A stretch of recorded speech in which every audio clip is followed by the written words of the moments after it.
What's up, guys? Brian with HappyThumbsGaming here. We are back with more LEGO Star Wars The Complete Saga. This happens to be Episode 1, Chapter 5, Retake Theed Palace Free Play. We're going to get that super slap red brick. We're also going to get that true Jedi requirement of 100k. We're going to get the rest of those mini kits and gold bricks. And of course, we'll be back soon enough for that blue mini kit in the challenge slash speedruns. Hey, quick reminder, you're going to want 4 LOM for your free playage, as he can get into all sorts of things. And as we kick off this new adventure here, first off, I want to remind you guys we do have some quick links down below in the video description. And I do also want to point out that we do have a nice, lovely subscribe button with a bell that you could ring as well to make sure that you get notified whenever we go live or upload anything, including the next Star Wars The Complete Saga video. So this first area here, it is a little bit of a cluster, and you are being attacked by many battle droids. So I'm going to go ahead and suggest that you try and take all of these guys out almost immediately. I'm using a lot of deflections to get those high guys. I think I might even switch to 4 LOM and pew-pew up there on my own. But essentially, the reason for this is a rather high true Jedi requirement. 100,000 is not a lot if you have a bunch of stud brick multipliers, but we do not. We only have the 1 2x. So I actually played all the way to the end of this level, got all 10 mini kits, and finished the level with about 72,000. I was getting quite a few studs on my first run, but I opted to not get like all of these up on the balconies. And you know, there's a couple of spots that have a bunch of bluesies, and I totally went by all of them.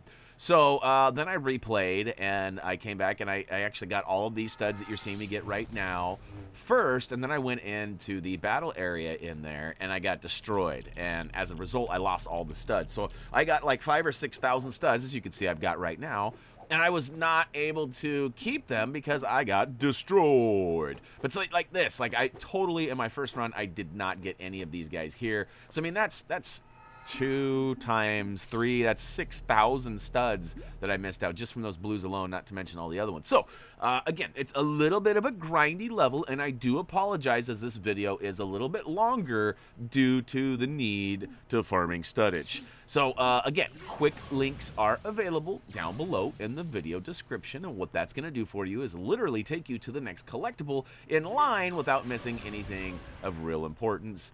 You guys are going to be able to just kind of keep on keeping on like we do and follow along and just play until you get to the spot that's highlighted in said video. Now, there are a lot of things you can do to get studs. I actually don't stick around for all of them, but I would say we probably hit about 85% of them for the first half of the video or so, and then we start to slow down as we get over that halfway point of the 50k. So we need 100k. Once I got to about 50, though, I started feeling a little bit better about things. So, all right, so we got still a whole bunch of studs just floating around, and I thought about speeding this up even more than I usually do, because we do speed our videos up just ever so slightly, but I felt like this one needed to stay. So, all right, mini kit number 1, if you use the quick links, good on you. We're going to go ahead and use one of the right grapple hooks to go ahead and pull ourselves up on the ledge. There is a further right one, as you can see, it's right there on the bottom of your screen. If you use it, you just got to trudge your way around the ledge, get up inside that little nook, and jump up high and grab mini kit number 1. All right. Next up, we got mini kit number 2, which is just around the corner on the left-hand side. In the middle of the walkway, you can see there is a window up top. We're going to do a little window shopping. That's right, we're going to blast it out and jump up there with somebody who's got the double hops like a Jedi, or perhaps even Jar Jar, methinks will make it up there. And all right, so we got some more studs on the left side. We are officially done for collectibles in this area. So again, if you are looking for collectibles only and you've got plenty of studs or don't want to watch me collect all these studs, you are welcome to use those quick links down below in the video description. The next one's going to be for mini kit number 3. So, O to the yeah. As we trudge around, what has been your favorite level so far in LEGO Star Wars The Complete Saga? Everybody's got a favorite spot in the movies. Does it correlate to be the same spot as the game? You know, as far as me goes, I'm trying to think of what my favorite part has been so far. I can tell you what my least favorite part has been, playing as Sloda. You guys notice that? He is so slow. Like, I get he's old and whatever, but come on. I had to name him Sloda. He's so slow. All right, we're officially done in this first area now for realsies. We got all the studs we could dream of, and we're going to go ahead and get our beep-boop-bop-boop-beep-boop on with our robot. In fact, we could have used 4 LOM there as well. it doesn't matter who you choose, just get through the door. And now that we're on the other side, we've got a couple of choices. We can either use the grapple plug up top, or we can go ahead and use the force and manipulate that. I guess it's some sort of like a pad. Get that out there, we can jump on it and keep on keeping on. Next up, we got a couple of droid cuz and a few more battle droids that come in and try to ruin our day. They have no idea that we got twins. That's right, we got twin Jedis in here. And you might notice there's a couple of switches on the right, and more importantly, there's a switch actually under the statue in the middle there. Go ahead and do a rolling butt slam there. As you can see, I flew the old saber around and destroyed it. And check it out, we've got a Minikit behind the closed door. That's right. I should have done the prices right. I'll take what's behind closed door number 3.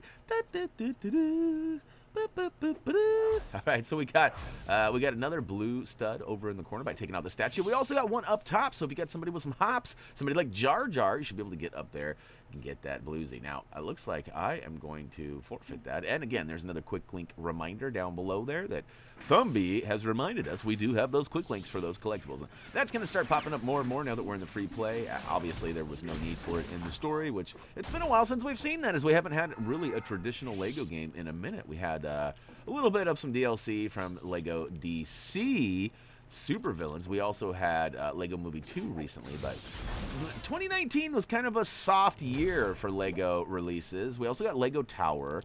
What is it? There's a new one out too called like Lego, what is it? It's not Lego Battles, it's something else. There's a new, but both of those are mobile. Both Towers and the Battle one are both mobile.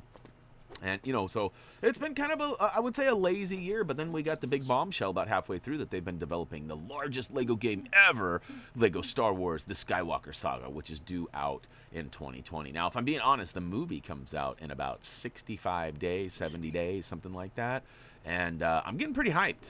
You know, I'm going to start rewatching all of the old ones. In fact, I've been watching a lot of the old classic ones with this so I could get my names and places right, because it had been a while since I'd watched a lot of them. And you know what? I'm getting old, so my brain doesn't have the same capacity as it used to. But all of that aside, I am super excited for what is ahead.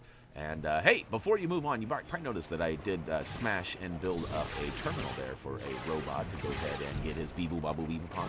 We're going to go ahead and pass that up for right now. We're going to go to this far left hallway, take out a couple of droid cuz, and then there's actually we got a spot that we need to manipulate with the dark side of the Force. So you're going to need somebody like Vader. Now, of course, the game chooses which characters you need for you at the beginning. So we always recommend that you choose Forlom, because the game will likely not choose him for you. It'll probably choose somebody else, and he does seem to be pretty handy because he can open up robot or droid terminals as well as bounty hunter terminals, which is kind of a double whammy. Now you can see here we got Minikit number 4 labeled on the screen here, and I did mention we needed to use the dark side of the Force. You probably could have got away with a double jump from Vader there, but I went ahead and played it safe by using Jar Jar. Go ahead and get up top and shake things up with the dark side one last time, and check it out. We got ourselves Minikit number 4. So go ahead and collect that bad boy, and there's a bunch of studs floating around too, because we are using the Force on those lights, and it's puking out a bunch of studs. So we'll go ahead and grab those up. Thank you very much. And look at that. So I'm getting a little bit more confident in my success here as I get 67K, but I'm still also trying to make it rain as many studs as possible. And I was finding too that, you know, without the attract red brick, the attract studs red brick, it does not really, like, you have to wait for those studs to actually like stop bouncing and moving on the ground, which is extremely frustrating. So I do look forward to unlocking that red brick and purchasing it soon. I can't remember which level it is in, but I do believe it is in episode 2, but I'll have to check my notes for that. It's been a minute. All right, so there's all sorts of stud opportunities throughout this level, as I've mentioned. There are a couple that I'm going to pass up here soon, but there's one right here that I just think should be pointed out. There's not a ton of studs, but if you do have a 2x stud multiplier like we do, you know, every stud is worth grabbing, really. So we'll go ahead and sneak into that. There's a couple of the little spots like that where you can destroy the window edge and get into the backside. And there's also a handful of, you know, stuff around here, including a power-up, which I still haven't quite figured out. I need to do a test at some point where I can just get, you know, one of those power-ups and then just get one stud and see how much monies I get for it. But it's been told to me that the power-up gives you a 2x. Now, my big question is, if you already have the 2x, does it make it a 4x? Now, I don't think I grabbed one stud the entire time that power-up was live, so I don't think I was able to even do the math on my own there. But all right, we're kind of taking the long way around here. There's definitely a little hobbit hole or a small little hatch that we need to sneak through in the very back middle, and you can see it on the screen now. So I definitely didn't need to go up top, but there was a bunch of studs and some bad guys up there, and I don't like being shot at, so I definitely like removing errating the baddies as soon as you can. Now, here is Minikit number 5. You just have to use that little hobbit hatch with somebody like Anakin Boy. Or, there's probably some other characters that can do that as well. Again, the game selects which characters you get beyond the main one you choose. And I chose Forlom, so I ended up with Anakin. Now, you always get like a different R2. There's certainly different guys. And of course, there is another hobbit hatch on the far left side, so we'll go ahead and sneak into that. Switch on over to Jar Jar to get our double hops on. And then, of course, I got to get better aim, because I got to get up to that upper ledge there. So this one's kind of tricky. I recommend kind of getting on that front right ledge and then jumping up and out. So you don't want to go straight up against the wall because you'll smack that lower lip on the upper ledge there. But we got to it's kind of a funny angle. Now, there is another way up here, and I'll point it out here in a second. But we definitely want to grab Minikit number 6. So here's the other way. So a minute ago, you saw me manipulate that staircase. I was saying it was the long way. You can actually go up and over, and it'll pop you out right on this ledge that I'm on right now. Now, there is a broken bridge that you have to manipulate by using the Force, but that's easy peasy. And I think I might even demonstrate that in a hot second just to round up a few more studs.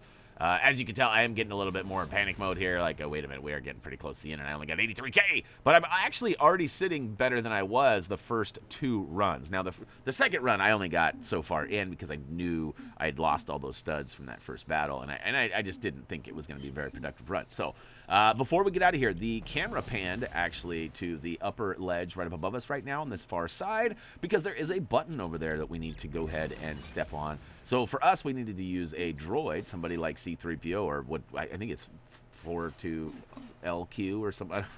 Oh, R4. P-17 or whatever, R4. So anyways, R4 can do the flying for us. Basically, you just need some sort of a droid that can fly, and not 3PO. He's got no hops.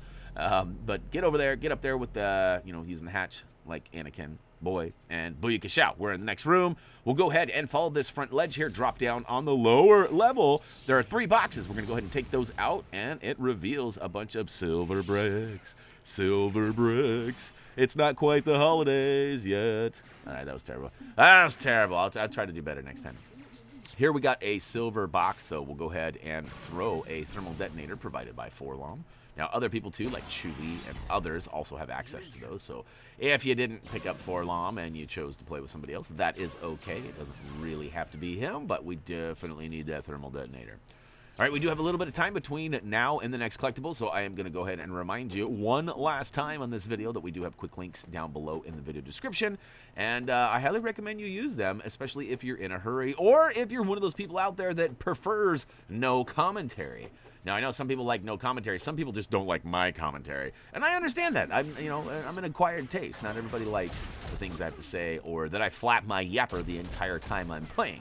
However, if you do like my commentary, awesome! Don't forget to smash that like button down below. If you don't, you can always use that mute button, or of course, there's other ways too, but we try to provide help in as many ways as possible, and often just being a friend to hang out with while you play is appreciated. So, yeah. And again, there's always the mute button if you nestle. All right, on the far left side, or kind of middle back area here, we've got these 2 boxes. If we go ahead and stand on them appropriately, which is, I don't really know how to do that, hashtag Paz, we will find that our other character should jump up there and also switch to somebody with the Force. And as we manipulate their box, they should, manipulate ours. So it's kind of like a you scratch my back, I'll scratch yours type of situation. And we finally get it locked up. We can get up top here. And booyaka shout, don't miss that jump all the way to the end. And we've got this nice little ledge that you can manipulate quite a few studs. Now, the bad part of this is that they're mostly silvers. But, hey, studs are studs, you know what I mean? So let's go ahead and try to collect as many of these as possible. And then once we get to that 100K, we can just kind of relax, right? We don't need to chase down more coins. Now, if you follow our other channel, HappyThumbsGaming TV, you probably have seen us playing Wolfenstein as of late, and the Wolfenstein Youngblood is the most grindy game of all time. I don't think I've ever played a game that required so much game grindage, meaning like after I beat the storyline that I had to play the game. Like I think it took me roughly 15 to 20 hours to beat the story. It took me about 70 more to get what I needed to get the platinum trophy. It's finally finished though, and I tell you what, I am done chasing down studs or coins. I kept calling them studs in Wolfenstein 2, but all right, we're officially in the dining room on the right-hand side, just to the left of the stairwell. Getting out of here, you're going to find a stack of table and chairs. Go ahead and use the force on those tables to get a double stack. Go ahead and jump up on those. You can see we got up to this upper area here. Follow it all the way around to the left, and booyah kashow, Minikit number 8 is waiting for us. Now, as soon as we drop down, we got some more tables and chairs, and in fact, we've been tasked with setting the table yet one more time, so we'll go ahead and line those up. Now, right behind that, there is a statue. You can see I just destroyed that and stepped on the switch that it revealed, giving us plates and dishes. So basically, I guess glasses. Plates and glasses. Go ahead and line all those up. Once the table is fully set, we're going to go ahead and wreck it. That's right, butt slam for the win. Go ahead and jump up, double jump, and hit the attack button. He'll come rain fury with his lightsaber, and guess what? Once they are all gone, we'll switch to somebody like Jar Jar and get up there and get that super slap red brick, which is one of the most worthless red bricks of all. It's kind of fun if you've never seen it before, but to be honest with you, definitely something I don't miss. Like, it's not like, oh, I can't wait to get the super slap. Now, before I bounce out of here, too, if you guys are really low on studdage, maybe you don't have the 2x red bricks multiplier, there are a whole bunch more studs over here. There's actually an upper area, too, that you can get up to and walk around, but I am going to surpass those because we do not need them. But if you do, there's lots of lights in the hallway. As you can see, I just rang off a few of those. And there's also a couple of areas here. There's 3 switches. Now, we're going to recommend that you avoid the far left one, because that actually just brings bad news. In fact, all it is when you open the door is it's a couple of droid cuts. There's no stud reward. There's no nothing in there. However, the one on the right totally hooks us up with a couple of bluesies. So make sure you grab those. And for us, that actually put us over the top of 100K. We are officially in the green zone. And for some reason, I'm still chasing down studs. Okay. Enough of that, Brian. Shame on you. All right, so we've got 2 more mini-kits, and they don't happen until we get into the full hangar area, and we're kind of on the side of it right now. We're going to be entering. We'll know when we get there, when the camera pans around and shows us all up. Oh, here we go. So we are officially in the hangar now, and there are 2 mini-kits. Both of them are up high. It's kind of funny how they the creativity was lacking on these last 2 mini-kits, but at the same time, we have to put in quite a bit of work and make a couple of really tricky jumps to get there. So I could see where the challenge comes in. It's certainly not in the creativity or the aspect of finding it. It's really just a matter of getting it. So we'll get up and save the first general. I think that's what that is. And we don't need to take out those silver bricks. I mean, I guess you don't really need to, but it's helpful because once you do, it drops a few dark bricks. We can manipulate those and move them with somebody like Darth Vader. And it gives us a second platform. Now, I do believe you can make this jump with Jar Jar without that being there. But if you're having troubles, make sure that you fulfill the needs of that darker platform there. Now, as we keep on with this ledge, you might notice there are some bricks up top. There's also some boxes down below. So if you fall off this ledge right now, you don't have to go back to the beginning where we started, but you do have to build up some other boxes below us. And then you can see we have to switch to a droid and float across that large gap. I tried to make it with Jar Jar a couple of times in my first run, and I did not have success. I do get lucky with the Jedi there, but I have not taken any chances on this next gap. So there are a couple of ways you can do this too to save a little time. If you double back after we get this mini kit, you can actually drop right down and save that general right up above, which is kind of hard to get up to. You have to do some stuff. But last but not least, here we go. There it is. There it is. That's a pretty big meme right now, right? And there it is. All right. All 10 mini kits have officially been collected, and we do have that red brick, and we've also got the 100,000 stud requirement for that true Jedi. Now, all we have to do is just free the remaining goodies from the baddies, and we should be good to go. Now, there you can see we got a guy up top there. You can actually pew-pew from a distance and take him down. As you can see, I just took that guy out. And I probably should have hopped in that little vehicle there to speed things up. And that's a reminder, too. Make sure that you guys are hopping in any vehicle that is available to you. Anytime you can ride like an animal or a creature, you definitely want to do that, too. Because there is an achievement for riding all of the different types. And we do have a list of that on our achievement guide. However, we got that accumulatively. So we have a bunch of videos that it's spread out all over And it's not going to be super easy to chop that up and make a video, but you know, definitely check the achievement guide out at HappyThumbsGaming.com, and shout out to Gary, our guy HTG Gary put together his first full guide, and it is lovely. So please check that out as soon as you can. And all right, here we go. This is the final beep boop bobble beep boop. We'll go ahead and zap the door open, and away we go. Super slap red brick on. Lock, lock, lock, lock. And we also got that true Jedi as promised. So we'll go ahead and stack up all them chips. And thank you very much. Ooh, we're getting close to a Milski. Not quite yet, but we are getting there, faux sure. And that's going to be good because we got lots of red bricks to purchase. That's something I have to look up too. I'm not sure if you have to purchase all the red bricks or just unlock them all. That varies from Lego game to Lego game, and I'm curious to see what is in store for us here. However, we got, look at that. We got the million. Gotta love that Minikit payout. Hey, just a quick reminder, don't forget to like us here and also on Facebook, as every Friday we do have a giveaway. Things like Lego polybags, stickers, hats, t-shirts. We've seen all sorts of things, DVDs, you name it, and it's up to you to go ahead and check it out. As for me, though, that is going to do it. That's gonna wrap up Lego Star Wars: The Complete Saga, Episode 1, Chapter 5, Retake Theed Palace, and I'll be back soon. As always, until next time. See ya!